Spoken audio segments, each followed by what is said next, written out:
Continuando a falar sobre cinemática e movimento uniformemente variado, hoje a nossa aula vai ser sobre gráficos, função horária do espaço e queda livre. Bom, vamos falar sobre os gráficos do movimento uniformemente variado. Vamos começar então, aqui por baixo, falando da aceleração constante, um gráfico de aceleração por tempo. Bom, um gráfico de aceleração por tempo, a aceleração vai ser constante quando houver uma linha horizontal, né, uma linha reta horizontal. Então a gente tem aqui, né, uma aceleração constante, por quê? Porque ela não está variando, né, uma linha reta horizontal, um gráfico de aceleração por tempo. E essa aceleração ela pode ser tanto positiva, ou seja, acima da origem no eixo y, ou negativa, né, abaixo da origem no eixo y também.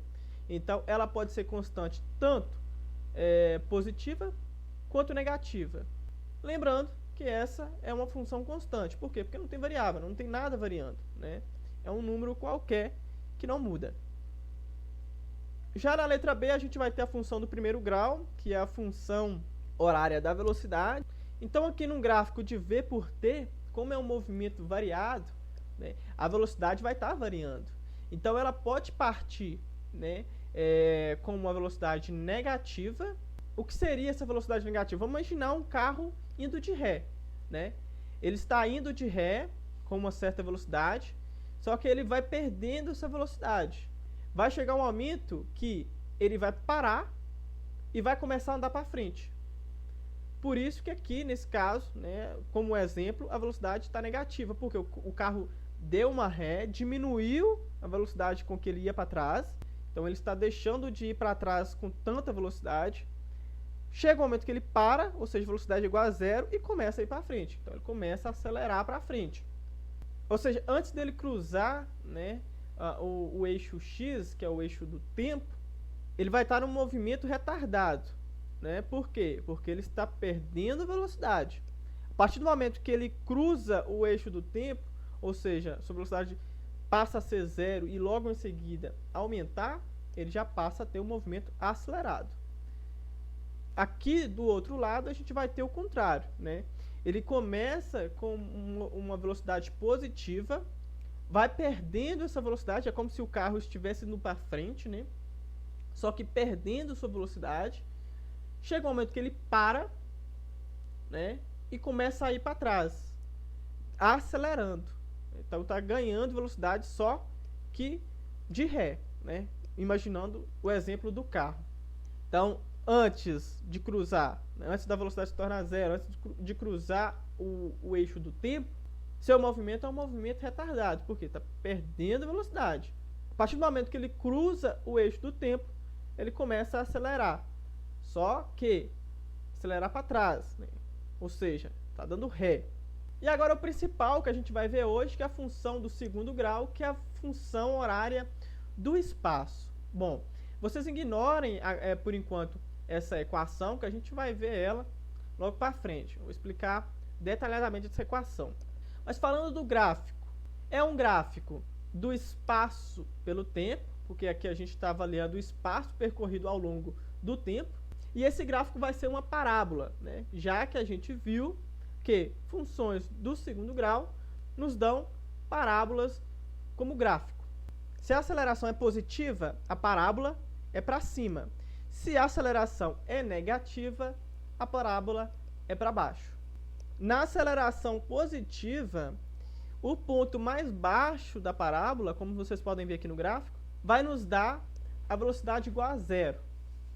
Já na aceleração negativa, o ponto mais alto da parábola vai nos dar também a velocidade igual a zero. Naquele ponto, a velocidade do corpo é igual a zero. Bom, vamos falar agora sobre a função horária do espaço.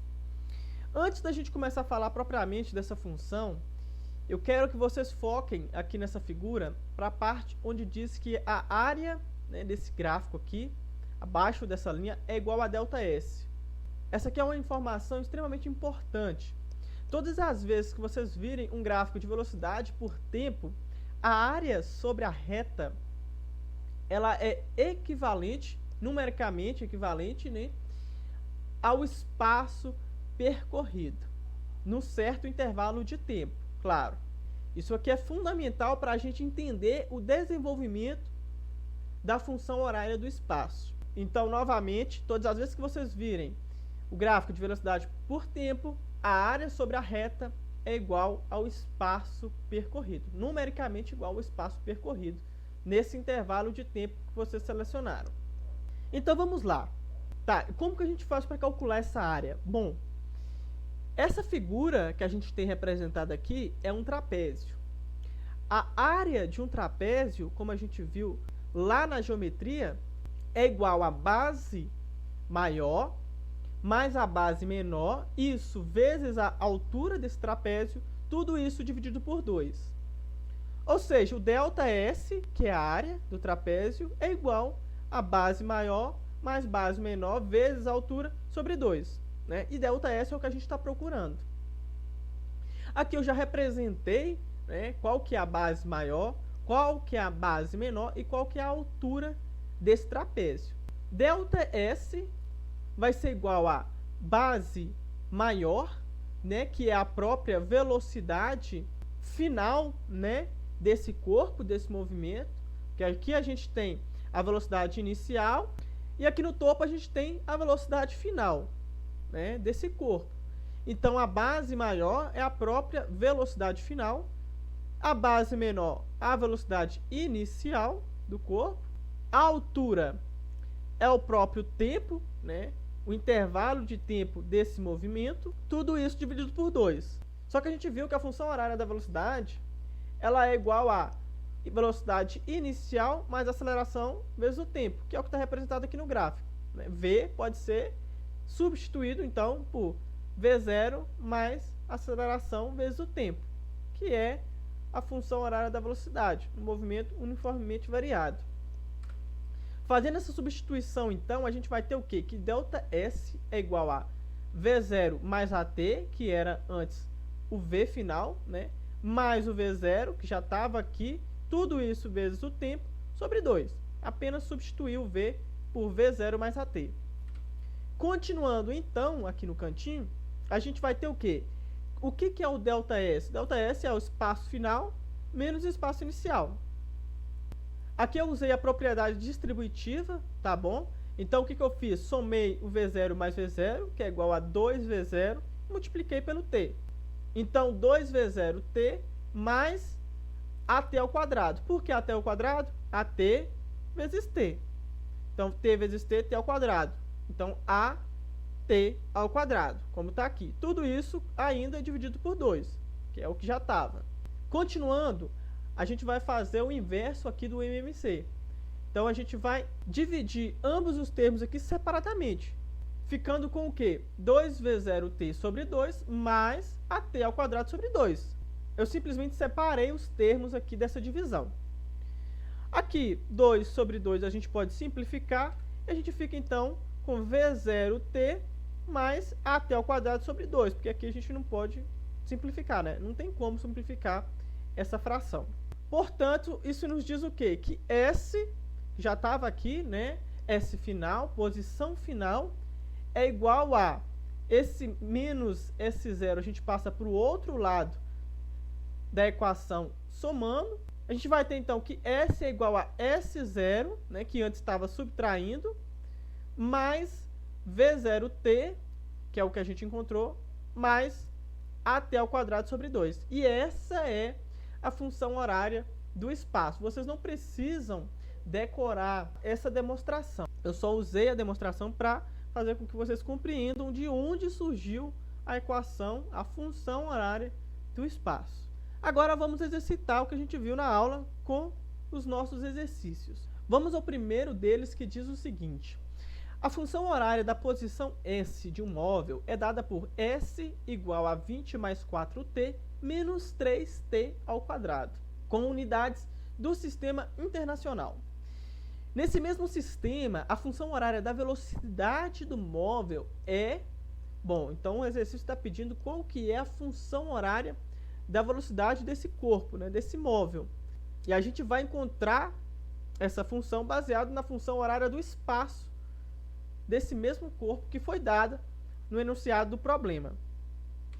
Então a gente vai simplesmente comparar a função que o exercício deu para a gente, né, a função horária do espaço desse móvel, com a equação crua que a gente tem, né, sem nenhum dos dados preenchidos. Então a gente vai comparar aqui e a gente vai encontrar cada termo dessa equação e assim encontrar a função horária da velocidade do móvel. Bom, comparando essas equações, a gente pode notar que o S0 é o 20, né? Ou seja, a posição inicial do corpo é 20. A velocidade inicial é 4, que é o que está multiplicando o tempo, correto? E a aceleração sobre 2 é o quê? É o menos 3. Né? O sinal tem que vir junto com o número. Não esqueçam disso. É o que a gente viu nas aulas anteriores. A gente sempre tem que carregar esse sinalzinho que está na frente do número. Então, colocando esses dados aqui, né, escrevendo esses dados, a gente vai ter novamente S0 igual a 20, velocidade inicial igual a 4, e a aceleração sobre 2, né, não pode esquecer desse sobre 2 aqui, porque isso aqui é da fórmula, é igual a menos 3, que é o que está multiplicando o tempo ao quadrado. Se a aceleração sobre 2 é igual a menos 3, a gente pode passar esse 2 para o outro lado multiplicando. A gente vai ter, então, que a aceleração é igual a menos 6. 2 vezes menos 3. Então, a aceleração é menos 6. Então, a gente vai escrever a função horária da velocidade e substituir pelos dados que a gente tem para encontrar qual é a função horária da velocidade desse móvel que foi descrito no problema.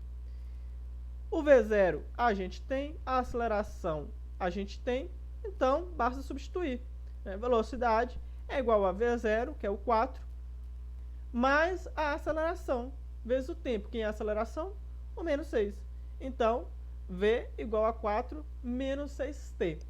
Reparem que a gente nem utilizou, né, a posição inicial do corpo, mas é um dado que a gente também tinha aqui na função horária que foi dada no enunciado. Vamos ao segundo exercício, então, já tratando aqui de queda livre, tá? Eu resolvi passar esse conceito para vocês num exercício para ficar mais tranquilo de vocês absorverem a informação. E esse exercício diz o seguinte: um garoto, na sacada de seu apartamento, a 20 metros de altura, deixa cair um biscoito, quando tem então a ideia de medir o tempo de queda desse biscoito. Desprezando a resistência do ar e adotando G igual a 10 metros por segundo ao quadrado, que é a aceleração da gravidade, determine o tempo gasto pelo corpo para chegar ao térreo. É um exercício que é muito fácil visualizar o que está acontecendo, né? Um garoto está numa certa altura, 20 metros, deixa cair o biscoito e quer calcular o tempo gasto para o biscoito atingir o ponto mais baixo, que é o térreo, que é o solo.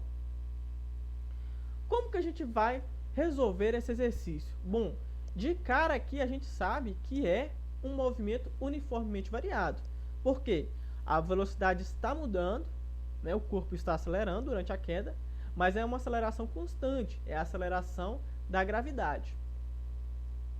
Então a gente vai escrever aqui a equação que a gente vai utilizar, que é a função horária do espaço, e substituir pelos dados que o exercício nos deu.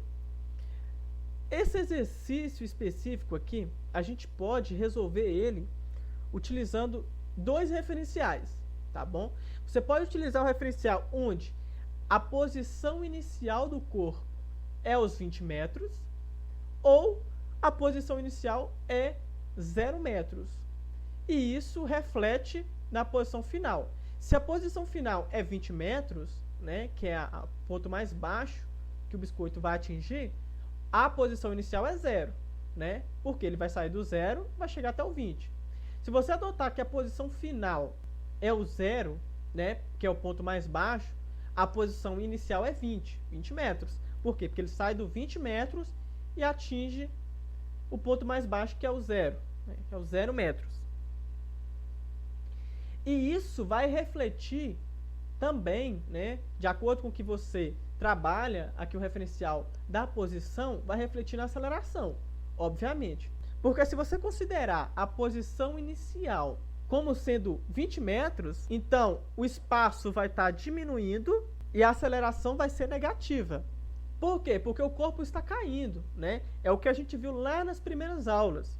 O corpo está indo contrário ao referencial adotado para o espaço percorrido. Então, é como se o espaço estivesse apontando para cima, né? Ou seja, sai de um ponto mais baixo e vai para um ponto mais alto. E a aceleração está apontando para baixo, está puxando, né? É a aceleração da gravidade, ela vai estar puxando o corpo. Agora, se você adotar que o corpo vai sair da posição 0, né, e chegar à posição maior, você adotou uma trajetória para baixo, é o sentido positivo, então esse corpo vai estar acelerando positivamente, né, ganhando uma velocidade positiva, e a aceleração da gravidade vai ser positiva. Ok, eu resolvi adotar que a posição final é igual a 20 metros e a posição inicial é igual a 0 metros. Ou seja, o sentido positivo da trajetória vai estar para baixo.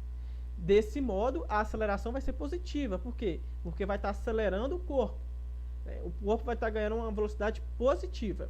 Independente da forma que vocês trabalhem o referencial, vocês vão encontrar o mesmo resultado. Isso não vai afetar o resultado do problema. Então, posição final do corpo é igual a 20 metros, posição inicial igual a 0 metros, a velocidade inicial é 0 metros, independente do referencial que vocês adotarem, a velocidade vai ser 0 no início, né? Por quê? Porque o corpo está parado.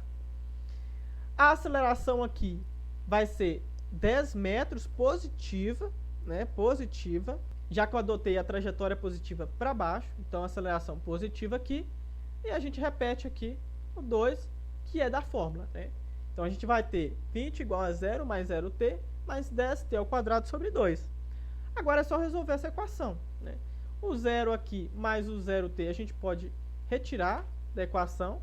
O 10 sobre 2 a gente vai simplificar essa fração, né? Então, a gente vai ficar com 20 igual a 5t ao quadrado. O 5 passa para o outro lado dividindo, já que está multiplicando, né, o t ao quadrado. A gente vai ter, então, 4 igual a t ao quadrado, que é 20 sobre 5, igual a 4. E aqui a gente tira a raiz de ambos os lados da equação e a gente fica, então, com t igual a 2 segundos. Tá? Raiz de 4, lembrando, é mais ou menos 2, só que aqui um tempo negativo não faz sentido. O objeto não voltou para o passado, o objeto está indo para frente, está indo para o futuro, né? Então, o tempo tem que ser positivo. Então, a resposta desse exercício é t igual a 2 segundos. Depois de 2 segundos, o biscoito atinge o térreo, chegando no ponto mais baixo da trajetória. Esses foram os conteúdos da aula, espero que vocês tenham compreendido e nos vemos novamente em breve. Até lá!